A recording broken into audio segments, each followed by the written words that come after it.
Hey, welcome to part 2 of my Genshin character Pokemon matching videos. If you want a more detailed explanation of how I chose the Pokemon, part 1 is up on my channel and has more information. If you haven't checked out part 1, I recommend watching that first because I explain the rules nicely, although I don't always follow them, and most characters are in that video. Since I finished part 1, there haven't been too many characters released, and so I've included some characters that have only been announced as of now, as well as some Fatui people, but they may never be playable. So I basically included characters that were announced in Not Cry trailers and have been part of the Not Cry Art Conquest and things like that. Also, I saved some Fatui, and I didn't do the 4 shades, so look for them in the future when I have more characters to make another video. Until then, please let me know in the comments what Pokemon you would choose for these characters, and also what other videos similar to this you'd like to see. Ultimately, there's over 1,000 Pokemon, so there's so many to choose from. Also, don't forget to check me out on Twitch, I'm always live streaming over there. Thank you, and let's get going. Let's not put too fine a point on it. Aino is Iono from Pokemon Violet and Scarlet. I've never even heard anyone talk about this, but they are literally the same. They have the same outfit, hair color, obsessed with robots, and the names are even the same.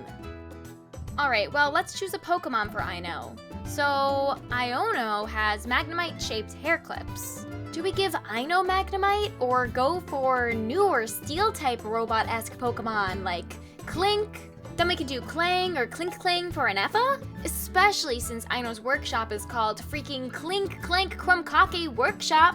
Clink Clank Crumcocky. Clink Clank Crum. Clink Clank Crumcrock. Oh god, how does everyone say this in the game? Clink Clank Crumcocky. What? Clink Clank Crumcocky Craft Shop. Well, those little robots all around the craft shop are kind of like Magnemites forming a magneton. It's so hard. Okay, how about this? Aino gets Magneton, and Ineffa will get... Ineffa gets... Kling Clang! The Steel type is perfect, of course. It's in the name of the workshop, which I will not be saying again. And Ineffa gets a fully evolved form since she's a 5-star. She can also use her for parts. Now Aino and Ineffa are both happy. Iansan is an tiny gym trainer from Natlan. She runs around very fast, is super strong, and diet is very important to her. A fighting, electric type would be perfect, but Kachina already got Palmot in my last video, and I don't want to give Iansan Palmo because it's kind of a downgrade for another 4-star. Maybe Iansan doesn't need a big, strong fighting type as she's already the roided out gym rat. Maybe we want a Pokemon that can keep up with her speed? A ball-shaped Pokemon like Voltorb or Electrode could work as they can roll fast, but also a flying Pokemon could work as they can cover more ground faster and be a nice lookout. Alright, I'm officially choosing Emolga. Emolga will jump from high up Natlan Mountains and glide with Iansan as she runs and smashes into boulders. Etha is an Animo-Saurian veterinarian. He flies around and shoots a gun at enemies. Etha already has a little bird who assists him in flying and being a bro, so he already has a Pokemon-like companion.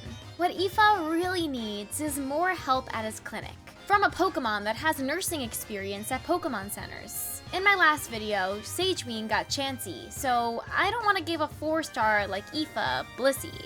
Instead, we have another Pokemon that works with Nurse Joy and wears a nurse cap. Audino! Audino also resembles a Saurian and has the word Dino in their name, and they probably speak Saurian. Also, they're pink like a cuckoo, as Etha loves his pink companions. Skirk is from outer space and is a super being cryo character. The thing is, in a way, the cryo element is kind of a placeholder, as she seems to be able to use cooler powers, somewhat akin to the Void and the Abyss and the outer space craziness. So I think this leaves her open to many types of Pokemon. Also, I think she deserves a legendary Pokemon. I think Skirk will get the representation of space itself. Legendary Palkia. Scafier is a world-class chef from Fontaine. She doesn't really need too much more help in the kitchen, or sous chefs or interns, because they annoy her too much. She just wants more ingredients and ways to cook or freeze things from a Pokemon that follows her around. So we could go with a Pokemon that provides fruit or food, but let's stick with the perfect match type. Scafier gets Vanillux, the fully evolved pure ice type Pokemon. It is similar to her elemental skill dish that follows her around, and it will help her fight and cook. Dalia is a newer Mondstadt Hydro character. He's a deacon from the Church of Favonius. Mondstadt makes me think of the early exploration around the castle, and a simpler time before DJs and robots. Dalia's Pokemon is from the lake surrounding Mondstadt, who we feed in Timmy's dailies. It's Ducklet! It may do well to not give Durin an awesome dragon because he is one himself. But let's see. Durin has a Pyro type, so let's see any viable Dragon Fire types. Alright, we have Mega Charizard, Guzzlord, the Ultra Beast, the Paradox Pokemon, Gouging Fire, and the legendary Reshiram. But wait, there is one more. The Fire Dragon type Turtonator! I think that works best since even though Durin is super epic, we don't really know his power level or how important he'll be, as of this video. He likes turtles! Nicole, a member of the Hexen Circle, is an elf-like beauty who is the most unhyped of all the recent announcements so far, even though she's the coolest by far, and I'm super excited for her. She gets a legendary Virizion, because that Pokemon is elegant but will kill you, just like Nicole, who's a legendary member of the most legendary Mages Circle. Varka is iconic.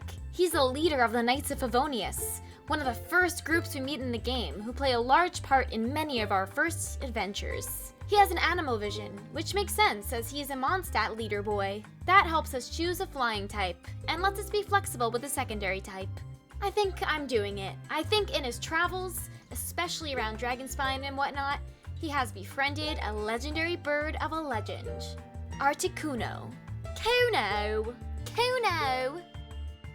Alice is the fire mage to end all fire mages. A member of the Hexen Circle, she is the hattiest of all the people in Teyvat, and Tai is her legendary pet Pokemon. Flint is an Electro Lighthouse Keeper who fights scary Wild Hunt ghost monsters that are like blue flames, and his lantern is also blue flames. We have to ignore his Electro type since Chandelure, the ghost fire type, works perfectly, especially since the flame color matches so well. Yes, Flint already has his trusty lantern, but it doesn't hurt to have another that can attack by itself. Nefer is a spy-like Dendro lady who runs the Curatorium of Secrets, which is a neutral agency that does secretive things and employs children. She is super serpent-like and also has some Egyptian and Sumeru-like decoration. She is very similar to Seviper, her favorite Pokemon. Jahoda, is a scantily dressed Animo tween bounty hunter. She is funny and emotive and messes up jobs a lot, and is endearing because of her cuteness. She is very expressive, just like Skwovet! Both so cute, and Skwovet is a normal type, so it works with whoever. Llama, the Dendro Nature Priestess Queen Elven leader of the Frostmoon Scions, turns into an elk-like creature sometimes, and can also talk to animals. She needs Sawsbuck, especially since Sawsbuck has different forms for different seasons, and even has an awesome winter form that works with the Frostmoons. Sandrone, also known by her codename Marionette, is the 7th of the 11 Fatui Harbingers. She is a giant robot named Polonia, and is very temperamental. She is also the creator of the Catherines. Do I just give her another giant robot? I think with what little we know about her, that makes the most sense, since she also sought out other giant robots at different times throughout the story. As a Harbinger, does she deserve the legendary Registeel? Yes, she does. Registeel it is. Varesa is an Electro Natlan character who loves to eat, train, Mose and I played did video game Latino wrestler, with a big fat ass. Should we go with the brand spanking new Mega Hawlucha wrestling Pokemon, who wears a mask like her and is Lucha inspired just like her? Almost perfect, except it's too much like her, and she doesn't need a duplicate. She needs a little fighting friend who is a secondary dark type, like the darkness that engulfs a Hilichurl's face as he breathes his last breath, as he's smothered by Varesa's bottom smash move. Varesa's favorite Pokemon is Morpeko! The Pokemon with two forms just like Varesa. You know, sometimes Varesa is shy, quiet, but then as soon as she puts her mask on, she's ready to rumble and has a whole new persona. And both Varesa and Morpeko have full belly mode and hangry mode, and they're both cuties. Piero, also known by his codename the Jester, is the director of the Fatui, and the very first member. He was a royal mage in Conria and recruited all the other Harbingers. I think he needs a legendary due to how legendary that is. Or maybe even something mythical. It was kind of hard to match him with one, but his mask kind of looks like Darkrai. So he gets Darkrai, the dark mythical Pokemon. Capitano was kind of bad, but then sacrificed himself for the good of the world.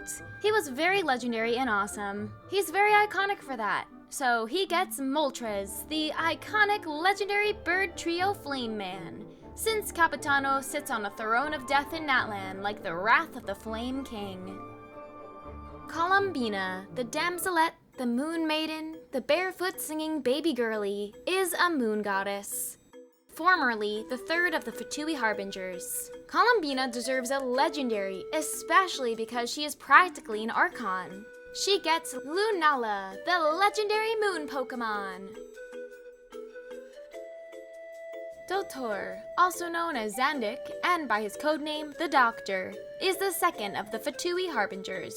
He's a bad boy who seems to be the biggest jerk of the Harbingers. He's definitely dark, but also poison works because he has been seen to poison both the world and people with his sick experiments. I think since most Pokemon are actually neutral or good by nature, he needs a really weird Ultra Beast to show just how mean he is. The Doctor gets Naganadel, the Poison Dragon Ultra Beast. Dainsleif, the Conrian man who has been with us in many adventures. Touched by the abyss, cursed with immortality, he is the former knight captain of the Royal Guard of Conria. Since he is eternal, he gets Eternatus, the darkest day. Thanks so much for watching. I hope you enjoyed this video. Please let me know in the comments what Pokemon you would choose for these characters. And don't forget that I live stream on Twitch, so go ahead, check out my channel over there. If you like this character ranking, reviewing stuff, I have a couple other videos with stuff that's kind of similar to this if you want to check those out too. And more to come. All right, thanks so much for watching. I'll see you next week for another video. Thank you, bye!